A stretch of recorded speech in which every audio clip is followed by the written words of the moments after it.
Ladies and gentlemen, independent Americans around the country and around the world, we have less than 1 month till the election. The Yankees and the Mets are on fire, but so is our politics. And the underreported story of the year continues to be the progress of independent candidates around the country. And I am very happy to bring back a returning champion, someone who is deep in the middle of that and so much more. The great and powerful Shelane Etchison is back on Independent Americans. Welcome back, Shelane. Hey, thank you so much for having me, Paul. Really glad to be back. So you were on May 2nd, and a lot has changed, right? In your race and in the country. I'm so excited to have you back. I finally met you in person since then. But let me start with the question I ask everybody. Where are you and how are you? Well, I'm right here in the district in North Carolina where I live. And how am I? I mean, talk about a long year. So we're barreling down on November 5th. We're ready for it, doing everything we can every day. And yeah, it seems like eternity since I guess I was on your show last in May. We would have been just then certified as a candidate for the ballot, only then.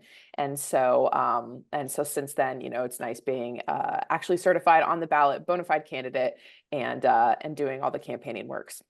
I want to talk about that. I want to get your read on the larger independent movement, the national conversation, but also you're in North Carolina and want to get you're an Army veteran. You live near Fort Bragg, North Carolina. The entire Southeast was really hit hard by Hurricane Helene. There's another hurricane coming. So can you give us, you're a military officer. Give us the ground truth. What does it look like on the ground where you are and in your district? Yeah, well, so actually, most of my growing up happened in Central Florida. So personally, I'm no stranger to the reality of hurricanes and what that can do for communities and disruption of life and even loss of life. I remember Hurricane Charlie hit in 2004, right as I was getting ready to go to college as an undergrad. The roofs were torn off of our dorms, school had to be delayed. And right now my family is getting ready for a direct hit with Milton in the Tampa Bay area. So what happened here in North Carolina the past couple of weeks with Helene is shocking, devastating. Most people really had no idea that these floods were going to happen like this. And my district is about 3 hours to the east of Western North Carolina, where this hit in the mountains. So my immediate area has not been affected, but the community has absolutely mobilized to help those in the western part of the state. It's near and dear to our hearts. I was there this summer for my vacation for this year, and a lot of people have friends and family in that region. And so from faith-based organizations to other nonprofits to local businesses to military veterans have really mobilized in their way to provide their services, whether it's search and rescue, providing donations, medical supplies, or even like feed and grain for animals and livestock. It just anything. So the community has really come together and done what they can. But obviously, recovery is going to be years in the making after this. Shelane, we've got National Guard units from North Carolina, from around the country going already, in Western North Carolina. They're headed down to Florida. We've got units, I think, from the 82nd and 101st active duty units that have gone in as well. You're a person who's been in conflict and crisis all around the world. It was your business for a long time. So for folks who might be recovering from the hurricane, who might be getting ready for another hurricane, you're a tough person. Can you give them any words of advice on how to get through this? Well, I think dealing with any sort of crisis situation, an emergency situation, inevitably there is going to be some confusion, and you're never really going to know the initial facts because they're all unfolding, right? And I think we were seeing that with Helene, with a lot of different misinformation, disinformation going on. You need to let things settle to understand the situation. You assess it, and then you can appropriately respond and allocate your resources and assets. As much as we want that to be an instant thing in our instant world these days, in emergency situations, it's just not. And yes, so my district covers Fort Liberty, formerly Fort Bragg, and troops, active duty troops have been activated to respond to the disaster zone. And so they're doing great work, that as well. But for, to answer your question about people preparing, it's just that do what you can, stay prepared, and don't. I would err on the side of caution. I mean, we can see, and my family didn't. My family did not evacuate in Helene in Florida, but now they are for Milton. And so better safe than sorry. Do what you can to prepare to mitigate as much as you possibly can up front, and then be patient, be kind, be helpful in the aftermath. And it's really a community collective effort, again, from the federal government down to that single person in the community. I'm so glad I asked you that question, because your tone and your experience just resonates in such a powerful way. And I think that this is another reason why veterans are so well suited to lead in government, because they're leading the response, whether it's at a congressional level, at a mayoral level, at the federal level. Veterans know how to deal with situations like this. And even just hearing you talk about it, you don't sound like an average member of Congress. And I think that's one of the reasons why we need you and voices like you in Washington and leadership across the country. So a different kind of storm is your race. You jumped in here with both feet. I think you've made a lot of national waves. Independent Veterans of America was proud to endorse you. We had an event with you and Dan Osborn and Tyrell Hicks in New York on 9/11. But a lot has changed, and you have made history. Can you talk about that component? Because your attention to detail that you learned in the military and the logistical expertise has come through, and maybe the less fancy, sexy part of this race, which was just being certified, right, and making history as an independent candidate. So can you talk about that piece, which might be, in the end, one of the most important things to come out of your race? Yeah, so most people really don't know about the different processes to even get on the ballot and compete in the political arena as someone who's not affiliated with any of the parties, as an independent. And it's really shocking when people learn the hurdles that are put in place for you to even participate. And so it varies from state to state, but in North Carolina, there's a certain threshold of percentage of registered voters in the district signatures that we had to get in order for me to be certified and be on the ballot. In this instance, it was about 7,500 signatures of voters that I had to get. We ended up getting almost 13,000 signatures, which is incredible. We did it in a short period of time, only about 7 weeks in the sleepy and cold months of January and February. But as challenging as that was to just sheerly make it happen, what I say is it wasn't difficult for people to get people to sign, because as you know, and you say, the majority of Americans are now declaring that they are politically independent. What that says to me is they want more options. They are dissatisfied with the current status quo. They want more independent options. So when we offered that public petition to the voters here, they said, yes, this is a breath of fresh air. We need more choices. We are tired of being stuck into this corner or that corner, and that is it. And so come to find out, my campaign, we are the first person in North Carolina history to ever successfully get the required signatures to qualify as a congressional level candidate in the state. And when I tell people that, when I'm campaigning and going out and meeting folks, they usually say, oh, I'm unaffiliated. That's the title here in North Carolina, unaffiliated if you're independent. They say, I'm unaffiliated. That's great. And I said, well, this is the first time this has ever happened, the first time this is an option. They say, really? That's wild. I guess, yeah, come to think of it, I've never actually seen that before. So it's also an education process, and also a plea to voters that say, hey, we need to petition our government to make it easier for folks like myself and so many others that would like to participate in our political process, either as a candidate or voting for an independent candidate, to make it easier to do so. Mm-hmm. And so you're running, as we talked about this last time you were on, you're running against a Republican incumbent who's not a veteran, who's very far from independent. Now there's a Democrat in the race as well, right? The Democratic Party has not sat this one out, which I think underscores frankly, like the stupidity and kind of selfishness of the Democratic Party in some areas. And we see this with the Republicans as well. Like the Democrat has no chance of winning.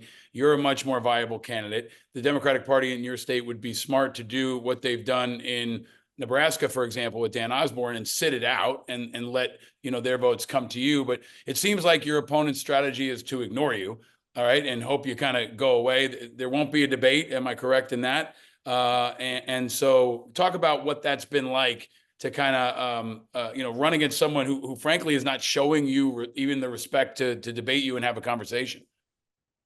Yeah, so the dynamics here in my district and in a lot of districts in North Carolina is these congressional districts are heavily gerrymandered.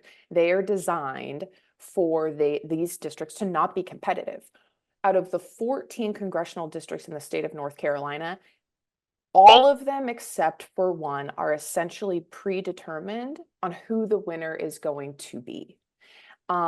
To me, that is antithetical to a representative democracy. It's akin to political corruption and undercutting the power and will of the people and our votes. Just like we need competition in our free markets, we have to have competition in our political systems as well. Because if you think about it, the incumbent that I'm going up against, Richard Hudson, if he feels, and rightfully so, that there is no valid competition to challenge his position, what is his incentives to keep delivering or deliver at all to his voters? They really aren't there because there's no threat of losing his seat. This is criminal. So yes, you said there's a Democrat in the race.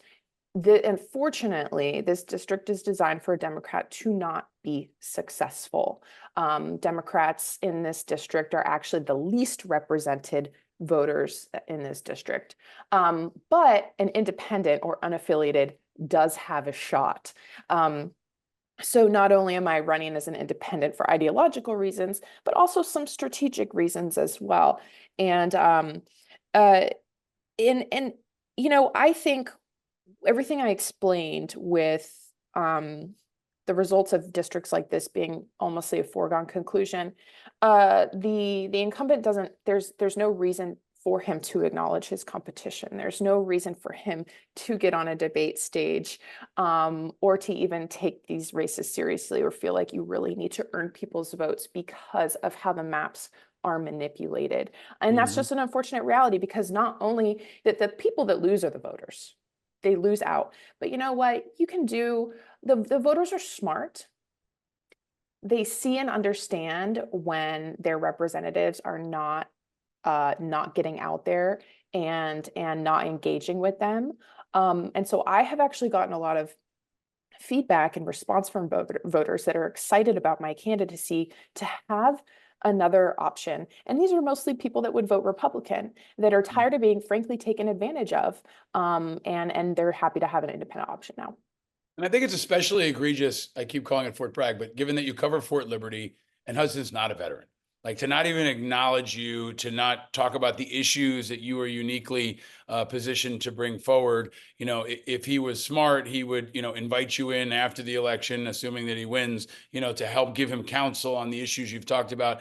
It's just a really insulting and undemocratic way to treat anybody. But I think, frankly, especially to treat a veteran in a district that is so focused on the military and veterans affairs. And you've been really outspoken on so many issues. Can I ask you to talk about something else you've talked about publicly? The other big news is you're pregnant, right? Yeah. So now you're doing all this.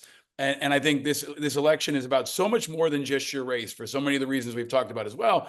But you're really, I think, an inspiring role model for so many people to show you can do this.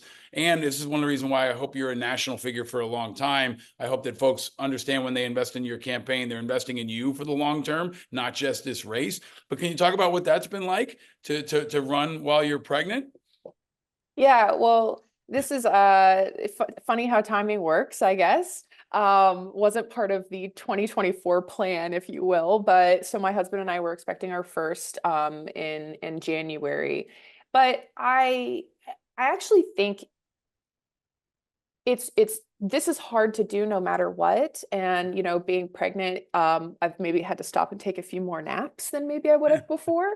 But I tell myself, you know, there's women all across the country that are growing their families and still showing up to their jobs and their communities. And it's just a part of life. So it isn't some, you know, crippling thing by any means.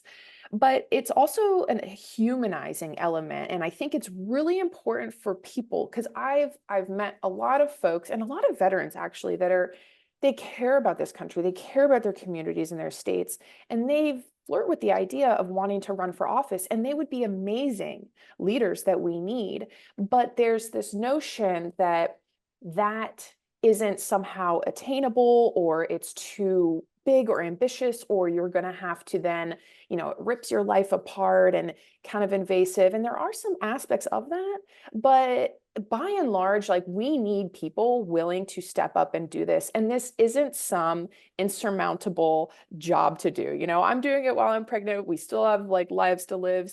And there's a lot of, there are people that are going to be supportive of you doing this. And so I think me doing this pregnant is a humanizing aspect, and people give me a lot of respect and kudos for it. But, you know, I also like to say running for office is something you can do too. So, you know, I encourage people to explore opportunities at the, you know, lowest and highest levels. I love it. And this is why I think so many folks have rallied around your campaign from across the country.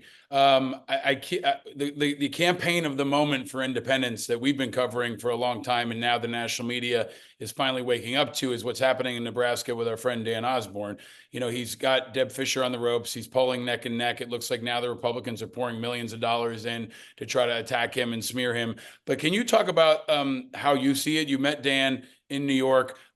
We've tried our best to try to pull together this community of veterans, especially so they can at least know each other and share lessons learned. But from North Carolina, how do you see Dan's race, where we actually have the potential for an independent to be in the Senate? He said he won't caucus with the Democrats and Republicans and wants to create an independent caucus. But from where you sit, can you talk about what you see in Nebraska and what it might mean for the country more broadly? I think what's going on in Nebraska Senate race with Dan is really incredible and very exciting, with the prospect of him winning that seat against the Republican incumbent and being a true independent in the Senate. Because right now you have some independents in the Senate, but they all have histories rooted in a political party. So they're sort of faux independents, if you will. But I think what's incredibly important with Dan's race and for him to win is to showcase to the American people that an independent win is absolutely possible. What the narrative that we get fed, that the American electorate gets fed, is even though the majority of Americans are registered independents, they're told, don't do that, you're going to throw your vote away. Independents never win. We don't do that. They never win. So the American electorate, even though the majority of them are independent, are told you're going to throw your vote away if you vote for that independent candidate, because they never win. And so they fearmonger you and gaslight you into choosing one of the two parties. And I think that's wrong. And so I tell people, no, that's not true. Your vote is a vote. And if every single person who's a registered independent were to cast that vote, should they have an independent candidate, boom, that's the formula. An independent wins. It can happen. And so I think with Dan being successful in this race will help dispel that notion that independent candidates are not viable candidates. In fact, they can win, and they will do the good and necessary things that we need to start seeing in our legislative bodies.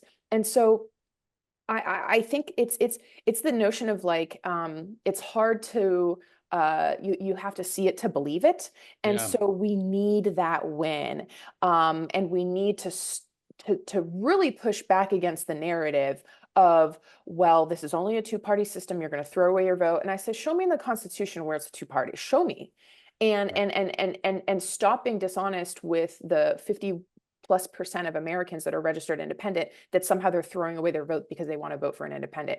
It's wrong. So I think Dan's really on the cutting edge of this. And, you know, he's having to do it in a head-to-head matchup, but that's fine.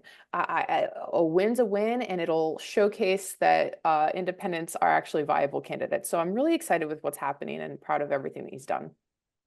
I share your excitement. I know folks that listen to this show have been tracking on it and are really excited to see this unfold. You know, I shared with you an interview I did with Anna Marie Cox, who's definitely a Democrat, and we had this debate on her podcast. She's a friend. We disagree on some things, but she pushed forward something that you hear a lot too, which is you're not really independent. Every time you vote, you end up voting as a Republican and a Democrat. And then I said, it's because it's our only fucking option, right? Like, and most, but where you live, you can only vote for Republicans on the ticket. Where I live, I can only vote for Democrats. And that's how the system is rigged. So I think this is a really important year to kind of blow up a lot of these misconceptions that have become stereotypes, they become narratives, they become gaslit, they become defense mechanisms, right? People just assume it can be true. And I'm so proud of the folks that we've endorsed, in part because they're so serious.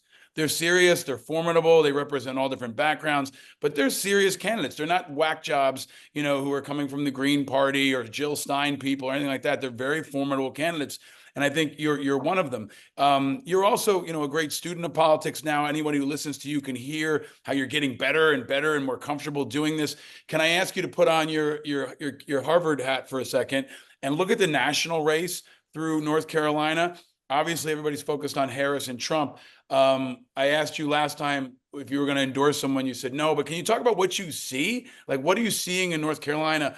Who's winning? Right? What are you hearing when you're talking to voters? Because I'm sure the national stuff comes up, but who do you feel like is winning in North Carolina, and who do you feel like is winning nationally? North Carolina's tough. I really don't know who's winning. The Democrats have closed the gap. I can say that, but it's going to be really tight here in the state. And I frankly do not know who I would bet on to win. It's that tight, and that's how it feels here as well in the state. I mean, nationally, with the change at the top of the ticket, obviously has really grown the excitement on the Democrat side, and so it's really going to come down to turnout here in the state. You know, if the Dems really show up, then Harris may be able to eke out that win. But you know, I actually, it's really interesting, and I know, sorry, I know you want to talk about the top of the ticket stuff, and it takes up so much oxygen when it comes to politics. And in a lot of my conversations, voters really, and that is what they're hyper focused on. And there's a lot of partisanship and a lot of like strong feelings.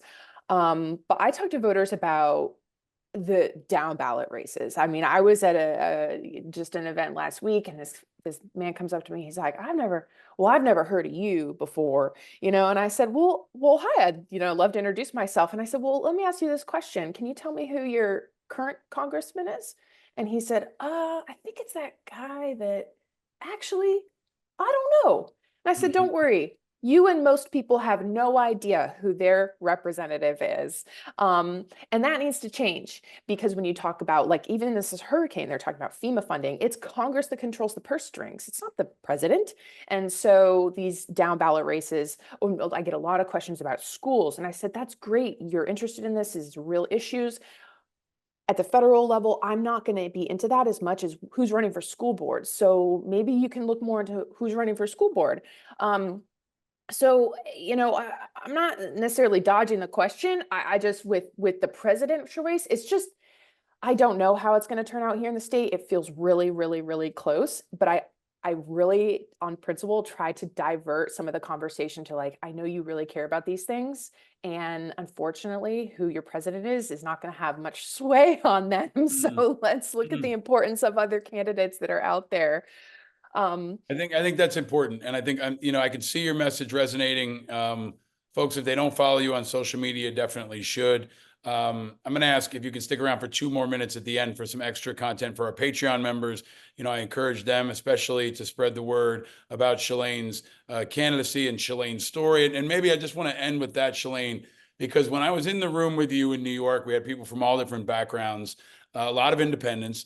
But I was struck by how many people were just impressed by you. You know, for people I've known for a long time, people I just met, they walked back and they said, she's a badass. You know, she's impressive. She's inspiring. My wife has seen a lot of political candidates, right? And she pulled me on the side and said, she's really, really amazing.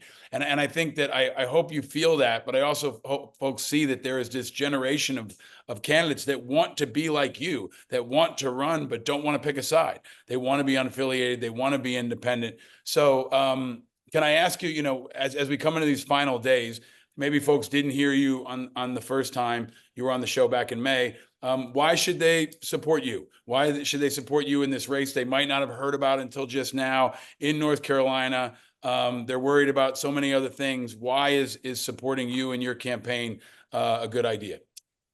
Well, I don't think we have the luxury of time to keep doing the way things have been done because they're not working for us. Congress is hopelessly gridlocked. This 118th Congress is looking to be one of the most unproductive Congresses in the last, like decade or two. And we have very real problems that need to get solved. The partisanship has gotten to just like toxic levels. People are disgusted. And I use that's a strong word, but they are disgusted. And our profession in the military was about protecting the homeland and our country that we love. Well, I feel that our current greatest threat is actually the divisions that we're experiencing here domestically, because we're rendered ineffective to solving some of our problems and being strong into the future. So a vote for me and a vote for independent candidates is a vote for people who aren't going to be playing into the partisan divide. These are games, these are theater, and they're not real leadership. And so real leadership is actually being accountable to simply just the voters and being able to look at problems for what they are and go after the right policy solutions to solve these issues. Not because it's on a party platform, not because a party boss told you that, because it's the right thing for the American public. And that's what a vote for me means. And people desperately want that, and our country needs it. For folks that are listening, this will also be on YouTube. Shelane has been great in sharing her story multiple times with us, but I urge you to share it. The Yankees are running for the pennant, and I've got my Yankee jersey on, but I wear a special jersey. I wear Yogi Berra's jersey, who was on the beach at D-Day. He was a World War II veteran, in addition to being an MVP and a World Series champ. And I wear this jersey in part because I want young kids to ask me about him, because they don't know about Yogi Berra. They don't know about that story. And I think that's kind of what the independent story is about too. We want people to ask them, and we want people to ask about Shelane Etchison and Dan Osborn and so many others. And like Yogi Berra, I mean, you're a patriot. You're an inspiring leader. You're putting yourself out there for others, and you're giving so much. And I just want to thank you for stepping up, for continuing to get after it, and for showing folks some hope and unity in these really important times. Congratulations on the baby, and we're rooting for you. Everybody check out Shelane Etchison. Go to her website, linked in the show notes. Shelane, thank you again for joining me. Yeah, thank you so much, Paul, and for what you do for the independent movement. It's really important work, and we're making strides. Absolutely. Stay vigilant, my friend. Thank you. Thank you.